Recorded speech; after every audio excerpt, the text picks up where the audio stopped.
Alright guys, today I am doing a review of this Daiya deliciously dairy-free strawberry plant-based cheesecake. So check this out, it was on sale, and dairy-free, soy, and gluten-free. So take a look at the back. If you guys want to read this, pause the video. So it does have 23 grams of sugar per slice. That's a lot. So there's the ingredients.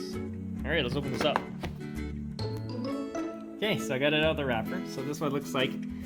There it is. And let's do a quick taste test. Got my knife here.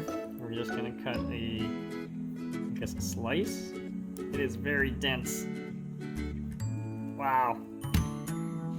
That is dense. I just need a little bit to do a quick taste test for you guys.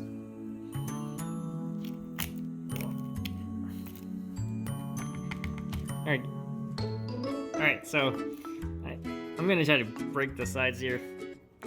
Just get a taste right there. Good. There we go.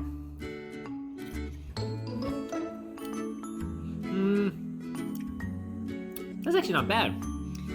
It's got a nice creamy type of taste to it, and the aroma of the strawberries really come through. So it's actually not too shabby. It is sweet, on the sweet side, I can taste it, but it has that coconut sort of strawberry taste to it. So definitely check it out. If you haven't touched, comment, guys, post below, subscribe to the channel. It is a little on the dense side though, so just let you know.